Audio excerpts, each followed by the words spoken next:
Olá, tudo bem? Está começando agora o CNT Notícias Paraná de hoje. Então confira comigo os destaques desta edição. O programa Nascer Bem Paraná já beneficiou mães com kits e acompanhamento pré e pós-gestação. Taxa das blusinhas preserva 135 mil empregos e 20 bilhões de reais para a economia brasileira. Número de casos de ansiedade entre os jovens dispara nos últimos anos. E todos os detalhes você vê agora no CNT Notícias Paraná.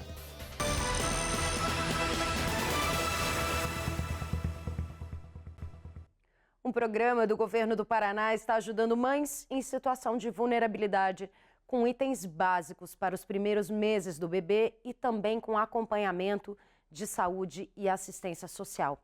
A iniciativa já começa a transformar a rotina de milhares de famílias. O apoio chega antes mesmo de o bebê nascer e faz diferença desde os primeiros dias de vida. O programa Nascer Bem Paraná já beneficiou mais de 4.500 mães com a entrega de kits de enxoval voltados a famílias em situação de vulnerabilidade.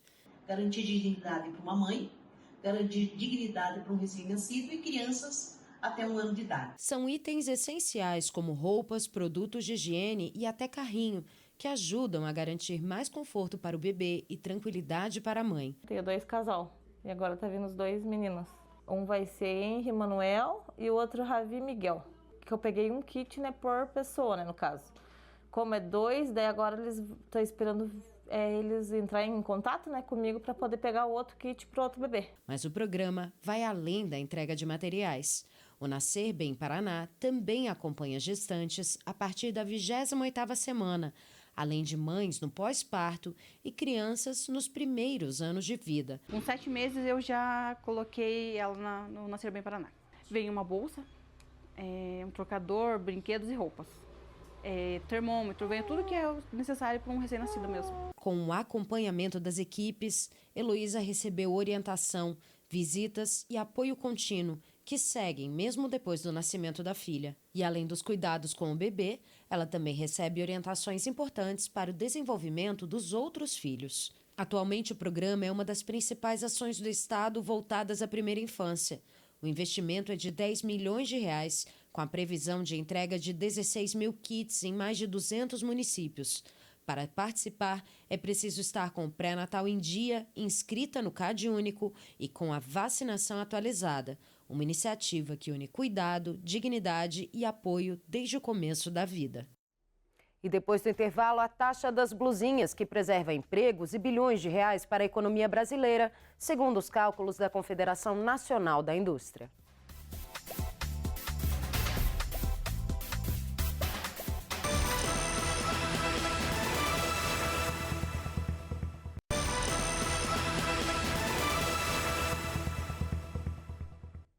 A taxa das blusinhas impediu a entrada de 4 bilhões e meio de reais em produtos importados no Brasil, desde que começou a valer em agosto de 2024. Um levantamento da Confederação Nacional da Indústria mostra que essa redução ajudou a preservar mais de 135 mil empregos e quase 20 bilhões de reais na economia brasileira.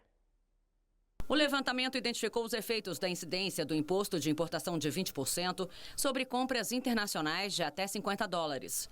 A tarifa faz parte do programa Remessa Conforme, uma iniciativa da Receita Federal para regulamentar compras feitas nas plataformas de varejo internacionais.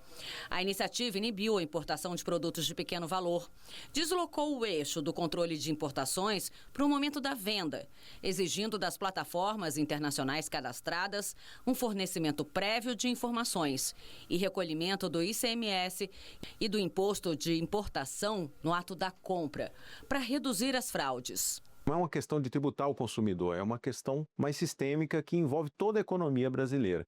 Então, tornar a indústria brasileira competitiva em grau de igualdade é primordial para que nós possamos manter o emprego, gerar renda e tornar a indústria competitiva. Ninguém aqui é contra as importações, muito pelo contrário. As importações são bem-vindas, aumentam a competitividade, mas é preciso que elas entrem no Brasil em condição de igualdade. Em 2024, cerca de 179 milhões de remessas de produtos chegaram ao país por meio do programa.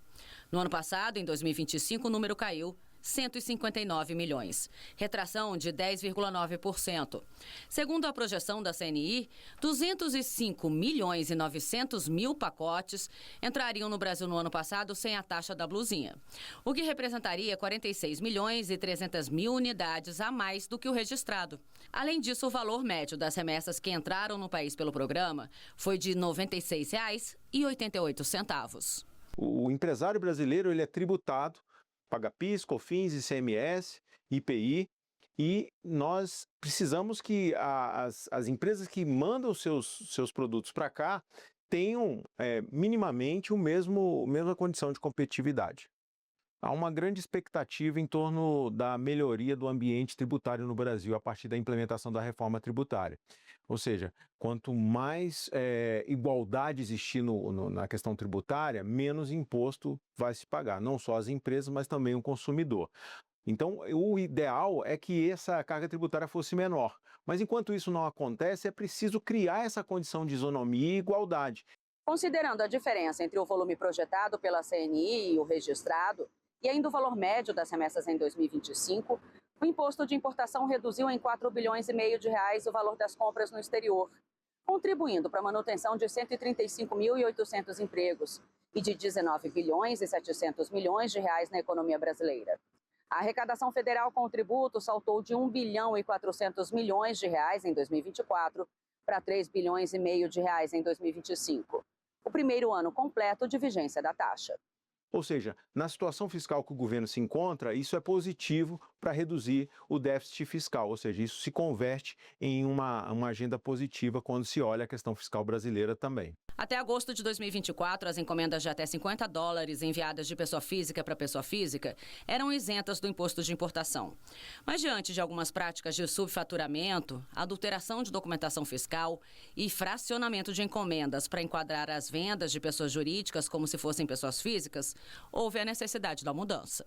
Isso acontece no mundo todo, né? Em países da Europa, criam condições de isonomia tributária não para proteger os seus produtos, mas que isso se tenha o princípio da competitividade e de igualdade de competição.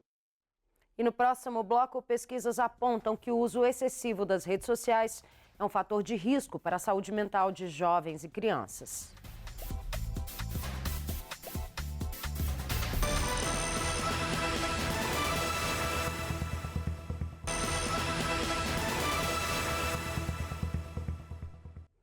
O Paraná registrou um recorde em 2024 com mais de 24 mil licenças médicas por transtornos mentais, colocando o estado na 6ª posição nacional em afastamentos. A ansiedade lidera as causas com mais de 6 mil casos, seguida de perto pela depressão. O número de atendimentos de saúde mental pelo SUS no estado cresceu 19% em 2025. E o número de casos de ansiedade entre os jovens tem aumentado nos últimos anos. Segundo os especialistas, o uso excessivo de telas e a exposição a redes sociais são os fatores de risco para a saúde mental. A ansiedade entre os jovens nunca foi tão alta no Brasil. Dados recentes mostram um crescimento expressivo nos atendimentos psicológicos e psiquiátricos nos últimos anos no país. De acordo com o Ministério da Saúde, entre 2014 e 2024, atendimentos relacionados a transtornos de ansiedade no SUS, o Sistema Único de Saúde, aumentaram cerca de 2.500% para crianças e pré-adolescentes de 10 a 14 anos, saltando de 1.850 casos para mais de 24 mil. Já entre os jovens de 15 a 19 anos, o índice é ainda mais expressivo, alcançando 3.300%, com um salto de 1.534 para 53.500 no mesmo período, evidenciando uma crise de saúde mental. Para profissionais da área, esse crescimento é um reflexo de uma série de fatores, incluindo o impacto da pandemia de Covid-19, o uso excessivo de telas e a exposição a redes sociais. Hoje você tem um processo que você precisa de validação, você precisa de aprovação, você precisa de ser visto por todos os meios, os sociais, das redes sociais, de todos os lados. E o excesso de estímulo também faz com que isso aconteça, junto com a comparação. É importante saber diferenciar a ansiedade comum de um transtorno. Segundo especialistas, entre os principais sintomas da ansiedade patológica estão preocupação constante, dificuldade de concentração e a sensação de perigo iminente. Ela se torna um problema, uma patologia, quando o que você sente não é compatível com o estímulo. Então, naquele momento, às vezes, você está fazendo algo normal que não precisaria gerar ansiedade e gerar cortisol, adrenalina para que você se mexa, e aquilo começa a se tornar disfuncional. A sensação de que todos estão vivendo vidas incríveis é amplificada pelo algoritmo na internet, que mostra apenas um recorte de destaque da vida alheia. Cuidar com o conteúdo que é consumido. Então, consumir sim conteúdos de lazer, conteúdos culturais, mas que não gerem um efeito tão grande de comparação. O problema é que muitos jovens só procuram ajuda quando os sintomas já estão avançados. As principais queixas, e às vezes já vem com diagnóstico de transtorno de ansiedade generalizada, muitos casos com transtorno depressivo, né, a depressão, e inclusive pode se tornar e chamar o outro transtorno que a gente chama de comorbidade. A pessoa tem um problema e por conta daquele problema desenvolve outro, né? Apesar do cenário preocupante, com acompanhamento e mudanças na rotina, é possível controlar a ansiedade e ter mais qualidade de vida. É extremamente importante para o nosso cérebro ter uma organização das coisas que você vai fazer, desde a hora que você levanta até a hora que você vai deitar. Isso é muito importante. Manter uma boa higiene do sono também. Nesse momento do sono, da higiene do sono, você não só reduzir os estímulos de tela, né, mas não ficar fazendo muitas atividades que gerem ali um excesso de preocupação, um excesso de empolgação. E o CNT Notícias Paraná de hoje fica por aqui. Continue com a gente também pelo aplicativo CNT Play, que é gratuito. E a gente se vê na próxima edição. Até lá!